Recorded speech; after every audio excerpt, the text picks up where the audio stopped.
Life has a funny way of testing people.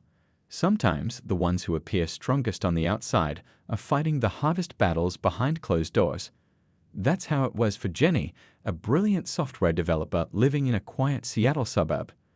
From the outside, her life looked picture perfect: a beautiful house, a successful career, and what everyone thought was a loving marriage.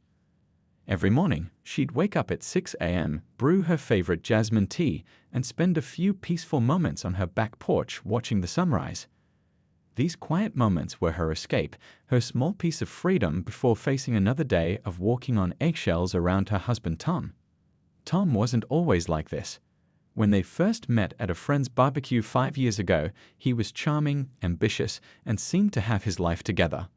He ran a small but growing real estate business, and his warm smile could light up any room. Jenny fell hard and fast, believing she'd found her happily ever after. But things started changing about 2 years into their marriage. It began with small things: Tom checking her phone when she was in the shower, questioning her about every minute spent at work, and getting oddly defensive about their finances. Jenny brushed it off as stress from his business, trying to be the supportive wife everyone expected her to be. What she didn't know was that behind his polished exterior, Tom was drowning in a sea of gambling debts. It started with harmless poker games with clients, then escalated to online betting, and finally high-stakes underground games. Each loss drove him deeper into desperation, and each desperate attempt to win back what he'd lost only made things worse.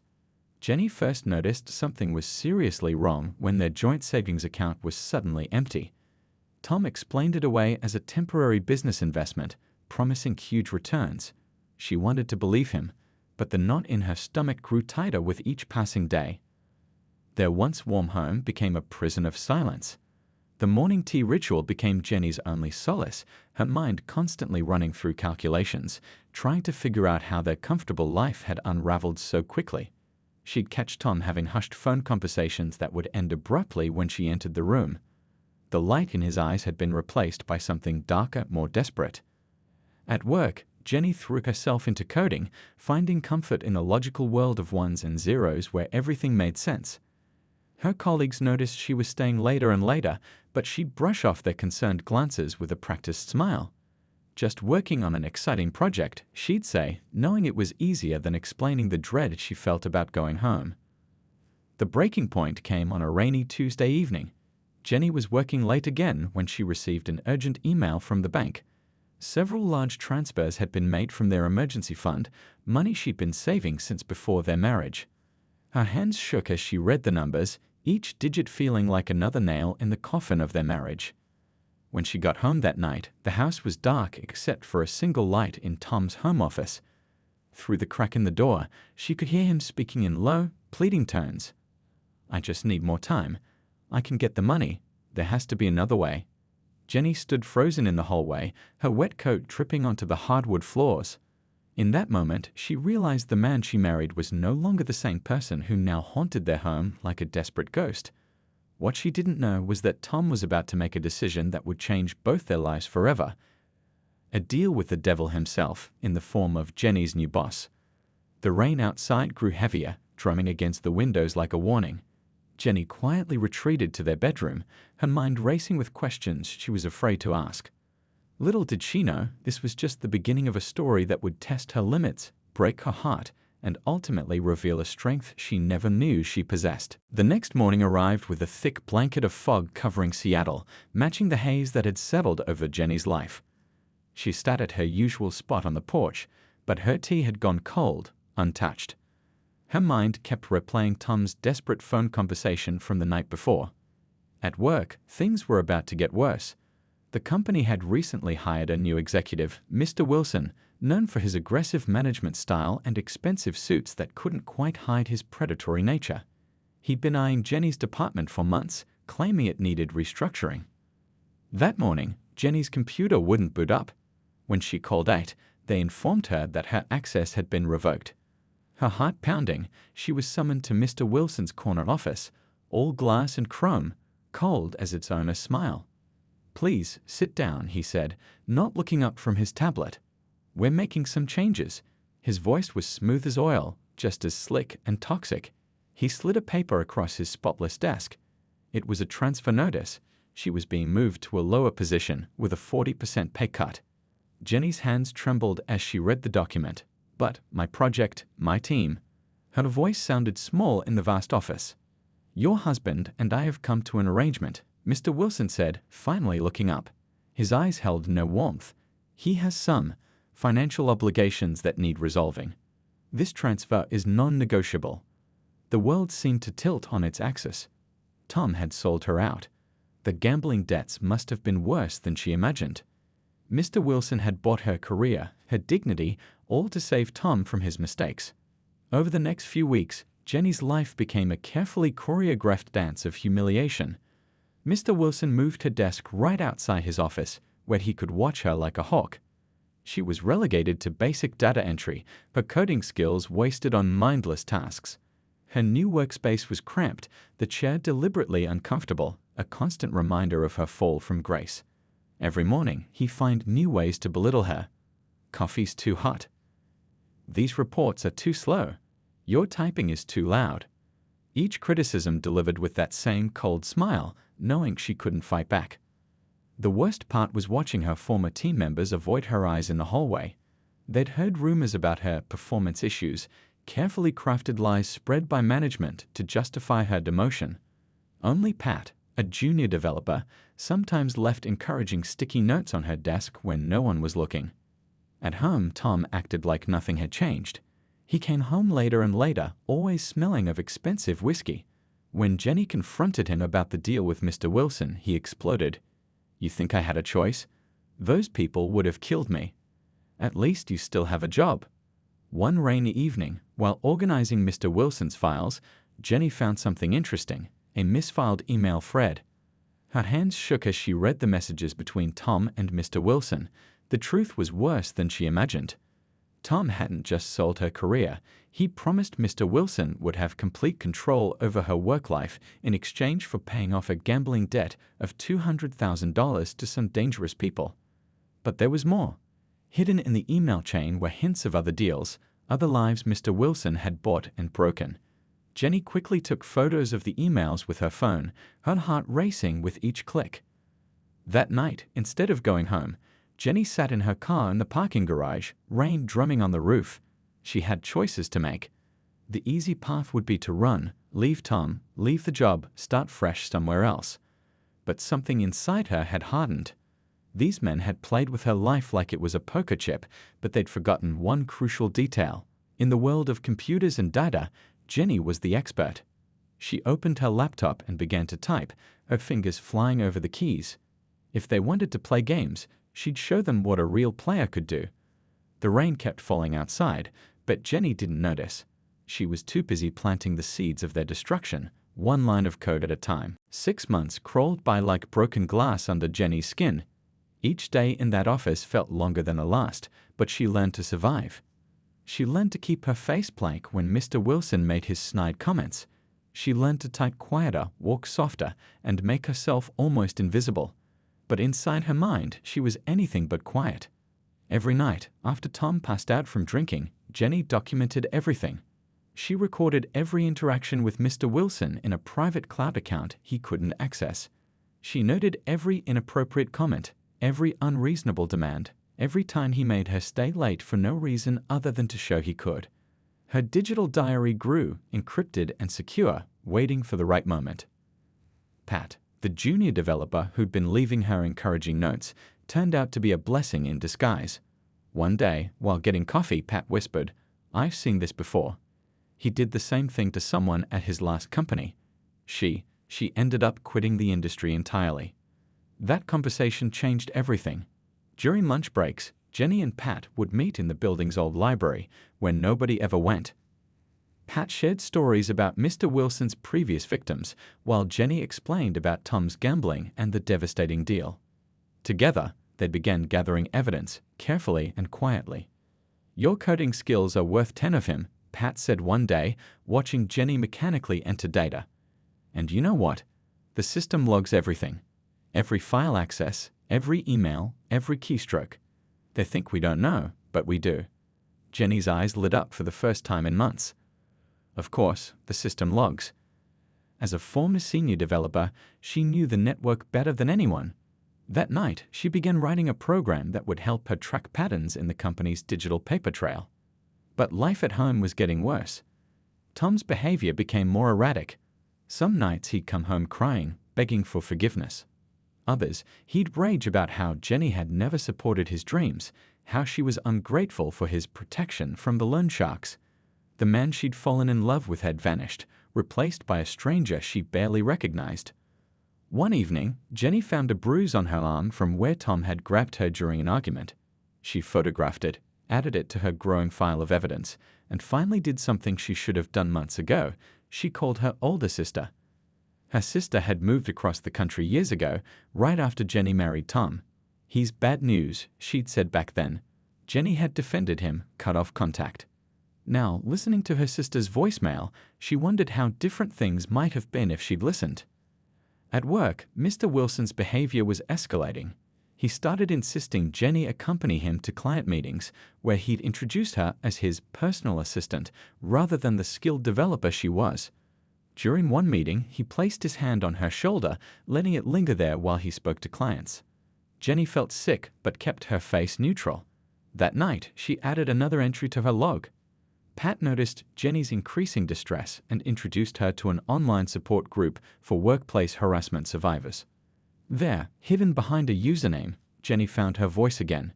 She shared her story, learned from others, and slowly began to understand that what was happening wasn't her fault. The breaking point came during a company party. Mr. Wilson had too much to drink and cornered Jenny in his office. "You know," he slurred, "your husband sold you quite cheap.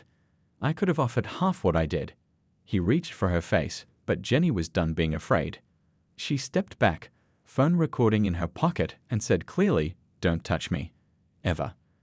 The look of shock on his face was almost worth the months of abuse. Almost. That night, Jenny didn't go home. She checked into a small hotel, spread her evidence across the bed, and began to plan. She had recordings, emails, system logs, witness statements from Pat and others, and a detailed record of both Tom's and Mr. Wilson's actions. Her hands shook as she typed out emails to 3 people: her sister, now a successful defense attorney, the company's board of directors, and surprisingly, one of Tom's loan sharks, whose contact information she found in those damning emails. As rain pattered against the hotel window, Jenny felt something she hadn't experienced in months: hope. These men had tried to break her spirit, but they'd only succeeded in showing her how strong she really was. Tomorrow would bring chaos, but for the first time in a long time, Jenny was ready to face it head-on. She looked at her reflection in the hotel mirror. The woman staring back wasn't the same person who'd walked into Mr. Wilson's office 6 months ago. This woman had steel in her spine and fire in her eyes. The time for being quiet was over.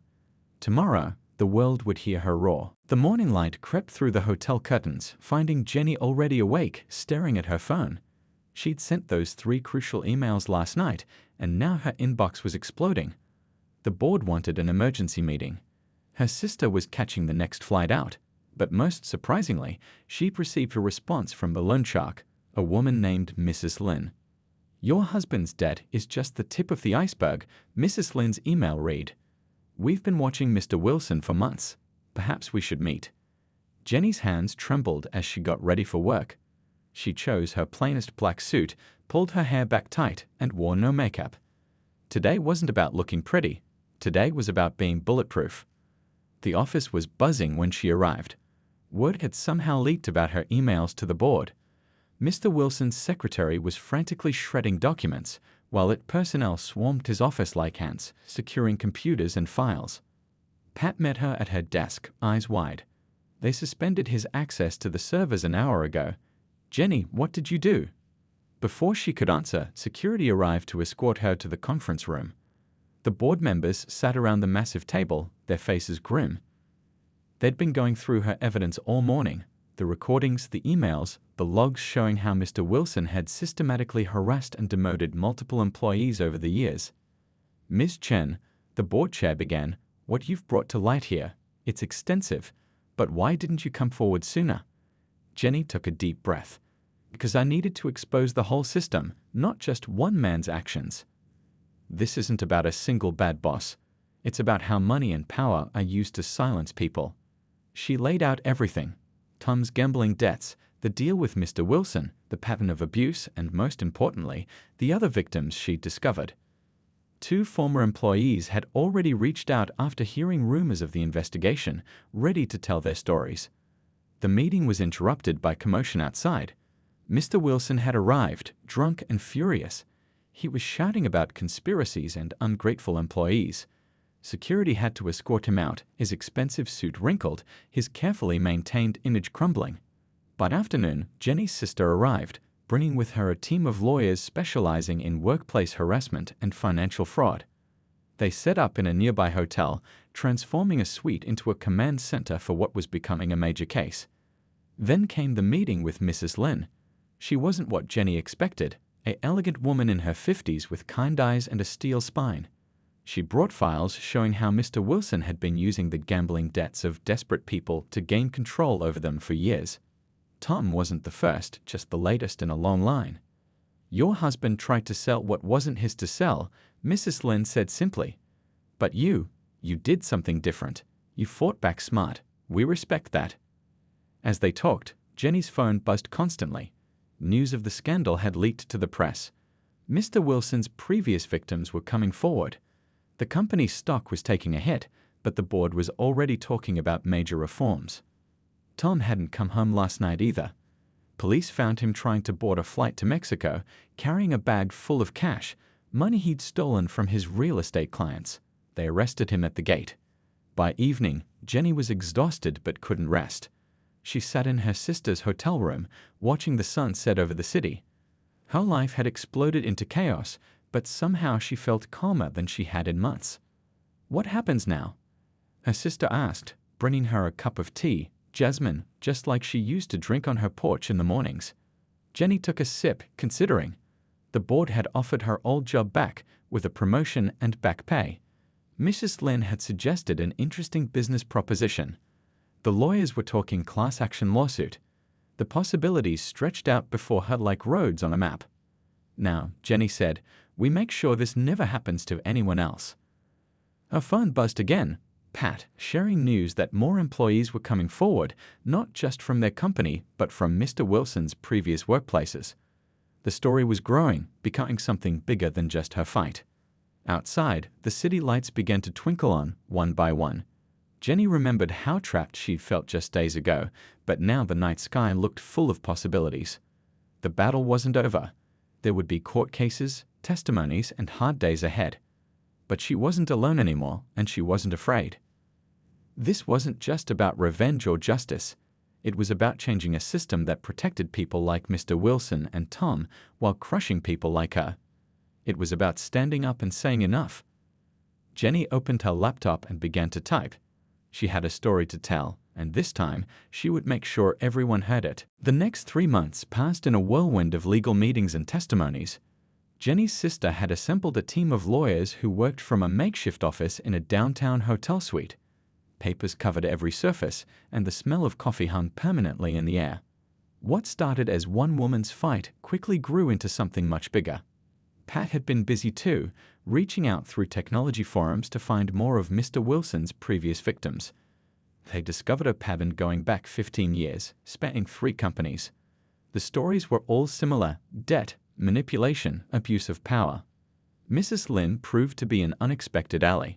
Her financial records showed how Mr. Wilson had been using people's debts to build his own empire of control. He thought he was so clever, she said one afternoon, sliding another folder across the table. But he forgot that paper trails never really disappear. The evidence was damning. Mr. Wilson hadn't just been abusing his position, he'd been running a sophisticated scheme. He'd identify employees with financial troubles, connect them with loan sharks he controlled, then use their debts to force them into compromising positions. Some he demoted, others he forced to resign. A few he'd even coerced into helping him embezzle company funds. Jenny spent her days working with forensic accountants, unraveling years of financial manipulation. Her coding skills proved invaluable as they traced money through dozens of shell companies. Every discovery made her stomach turn, but also strengthened her resolve. Tom's situation grew worse by the day. After his attempted flight to Mexico, investigators found he'd been stealing from his real estate clients for years. The gambling hadn't just been about addiction. He'd been laundering money for Mr. Wilson's operation. When confronted with the evidence, he broke down and agreed to testify against his former boss. The company's board was in crisis mode. They'd hired an independent firm to investigate every level of management. Longtime executives were resigning left and right. Pat had been promoted to lead a new compliance team, tasked with rebuilding the company's technical infrastructure from the ground up. Jenny's story hit the news, but not in the way she'd feared. Instead of being portrayed as a victim, she was celebrated as a whistleblower who'd exposed corporate corruption. Other companies started reaching out, asking her to consult on their anti-harassment policies. One rainy afternoon, Jenny sat in her sister's temporary office, reviewing her testimony for the upcoming trial. The windows looked out over the same city skyline she'd once admired from Mr. Wilson's office, but everything felt different now. "Look at this," her sister said, handing her a newspaper. A major tech magazine wanted to feature Jenny's story in their next issue. Not just the scandal, but her journey from victim to advocate. They wanted to know how she'd fought back, how she'd gathered evidence, how she'd stayed strong. Mrs. Lynn visited again, this time with an interesting proposal. She was impressed with how Jenny had traced the money trail and wanted to hire her to develop software that could detect similar patterns of financial abuse. "Turn your pain into protection for others," she said simply. The idea took root in Jenny's mind. She started sketching out plans for a system that could flag suspicious patterns in company finances, unusual transfers, systematic demotions, hidden connections between seemingly unrelated accounts. Her evenings were spent coding prototypes, turning her anger into algorithms. Support came from unexpected places. Former colleagues donated their time to help build the software. Tech forums lit up with volunteers offering to test it. Even some of Mr. Wilson's other victims reached out, wanting to contribute their experiences to make the detection systems more comprehensive. One quiet Sunday morning, Jenny returned to her old house to collect her belongings. The place felt smaller somehow, like a set from a play about someone else's life. As she packed her books and clothes, she found her old jasmine tea set still sitting on the kitchen counter. She wrapped it carefully in newspaper, thinking about those mornings on the porch when she'd felt so trapped. The woman who'd sat there, silently drinking tea and watching the sunrise, seemed like a stranger now. Her phone buzzed, another message from a woman wanting to share her story of workplace harassment. Jenny had started a support network, connecting survivors with resources and legal help. Each message reminded her why she couldn't stay quiet, why this fight mattered. The preliminary hearing was scheduled for next week. Mr. Wilson would be there, along with Tom and all the others whose lives had been tangled in this web of manipulation. Jenny wasn't afraid anymore. She had truth on her side and an army of supporters behind her. That evening, she set up her old tea set in her new apartment. As she sipped her jasmine tea and watched the sunset, she thought about how sometimes the worst things in life could lead to unexpected purpose.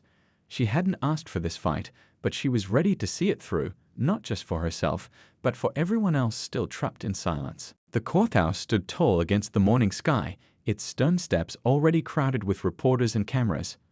Inside, Jenny sat in the witness preparation room, adjusting her simple blue suit. Today was the first day of the trial, and she would be the opening witness. Her sister squeezed her hand. "Remember, just tell the truth. Your story is powerful enough on its own." The prosecution had chosen to start with Jenny's testimony because it connected all the threads: the financial fraud, the workplace harassment, and the systematic abuse of power. The courtroom fell silent as Jenny took the stand. Mr. Wilson sat at the defense table, still wearing his expensive suits, but the confident smirk was gone. Next to his team of lawyers, he looked smaller somehow, more ordinary. Tom was in a separate area with his own lawyer, part of a plea deal he'd made to testify against his former boss. For 2 hours, Jenny told her story. She explained how Tom's gambling had led to the deal with Mr. Wilson, how she'd been forced into a position of servitude, how she'd gathered evidence while enduring daily humiliation. Her voice stayed steady, even when describing the worst moments. "And what made you finally come forward?" the prosecutor asked. Jenny looked directly at Mr. Wilson. "I realized that staying quiet wasn't protecting anyone. Every person who remained silent just gave him power to hurt someone else." The defense tried to paint her as a disgruntled employee, a wife trying to escape a bad marriage, someone seeking revenge. But they couldn't explain away the evidence, the recordings, the financial records, the dozens of other victims ready to testify. Pat took the stand next, describing how the company's systems had been used to track and control employees.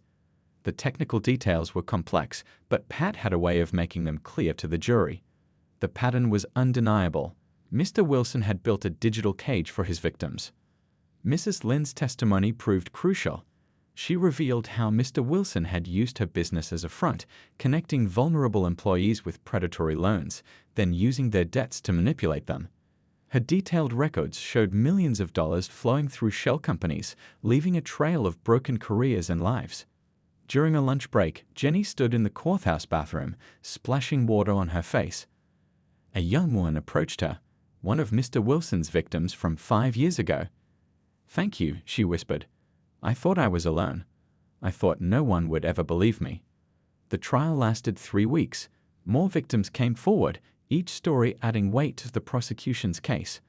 Former executives testified about Mr. Wilson's manipulation of company resources. Financial experts mapped out his scheme in detail. Tom's testimony came near the end. He looked pale and thin in his prison jumpsuit, nothing like the confident man who'd once charmed Jenny at a barbecue. He confirmed everything: the gambling, the theft, the deal he'd made to sell his wife's career to save himself. "I'm sorry," he said, looking at Jenny for the first time. "I became someone I never thought I could be." The jury took only 6 hours to reach a verdict. Guilty on all counts: fraud, harassment, racketeering, financial crimes. The judge's sentence was harsh: 15 years for Mr. Wilson, no possibility of early release. Tom's cooperation earned him a lighter sentence, but he would still serve time for his crimes. Outside the courthouse, reporters swarmed Jenny, asking for statements. But she was looking at the group of women standing quietly to one side, Mr. Wilson's other victims, some crying, all looking relieved. They had formed a support network during the trial, sharing stories, offering comfort, building strength together. The company's board chairman approached Jenny with an offer. They wanted her to head a new division focused on preventing workplace harassment and financial abuse. The position would come with resources to develop her software project, turning her personal solution into a tool that could help others. Mrs. Lynn had an offer too. Her legitimate business interests needed someone who understood both technology and finance, someone who couldn't be corrupted. "You fought the monster and won," she said. "Now help me make sure no new monsters take his place." That evening, Jenny stood on her apartment balcony, watching the city lights come on. Her phone kept buzzing with messages: congratulations, interview requests, offers to tell her story. But the message that meant the most was from the young intern who'd approached her in the courthouse bathroom. "You showed me that one voice can start a chorus. Thank you for being brave enough to sing first." Inside, her laptop showed the latest version of her software project. What had started as a tool for her own protection was growing into something bigger. A shield for others, a warning system, a way to spot predators before they could hurt people. The code on her screen reminded her of those quiet mornings drinking tea, dreaming of escape. She had escaped, but she'd done more than that. She'd built a door for others to follow. 2 years could change everything. Jenny stood at the podium of a major tech conference, looking out at hundreds of faces eager to hear her story.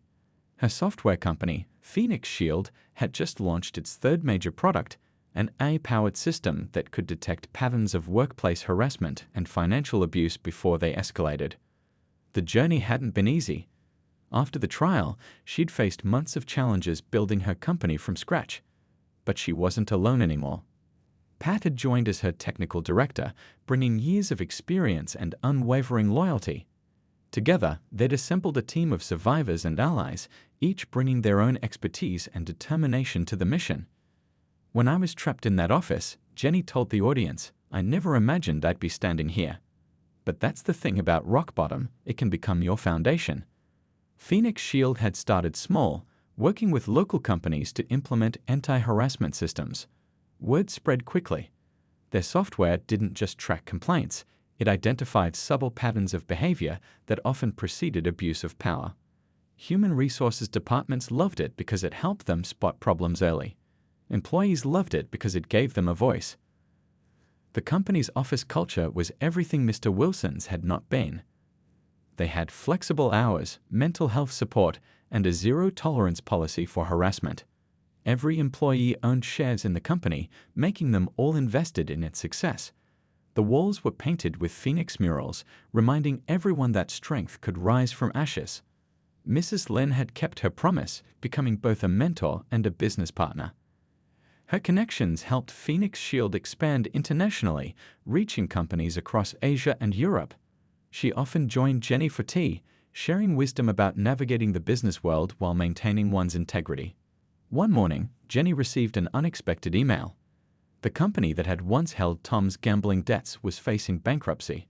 They were looking for investors to save them from collapse. The irony wasn't lost on Jenny. The same firm that had once held power over her life was now at her mercy.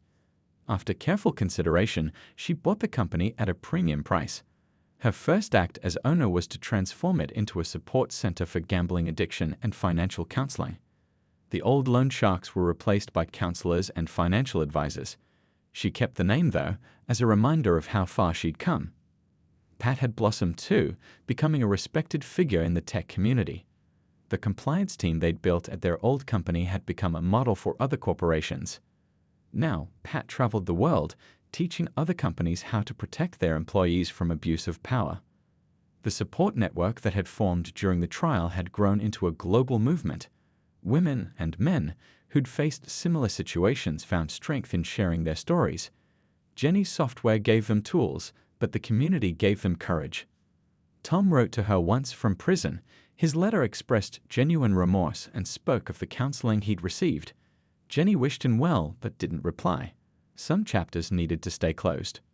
Mr. Wilson served his sentence in silence, his empire of fear dismantled piece by piece. His former victims thrived in his absence. Many had returned to their careers, some had started their own businesses, all had found their voices again. Jenny's morning tea ritual continued, but now she enjoyed it from the balcony of her company's headquarters. The view of the city was different here, clearer, brighter somehow. She'd kept her old tapeout as a reminder of darker days, but now it symbolized something else. The quiet strength that had lived inside her all along. The conference room filled with applause as Jenny finished her speech. Young entrepreneurs crowded around her afterward, eager to learn from her experience. But her favorite moments were still the quiet ones, when someone would approach her privately to whisper, "Your story helped me find my courage." That evening, as she packed up her office, Jenny found an old photo from her days at the previous company. She barely recognized the woman in the picture, smiling nervously at some office party. That woman had been afraid to speak, afraid to fight, afraid to believe in herself. Her phone buzzed. Another company wanted to implement Phoenix Shield's software. Another chance to prevent someone else from going through what she had. Jenny smiled as she typed her response. The past couldn't be changed, but the future was still being written, one line of code at a time. Above her desk hung a small frame containing the keycard from her old office.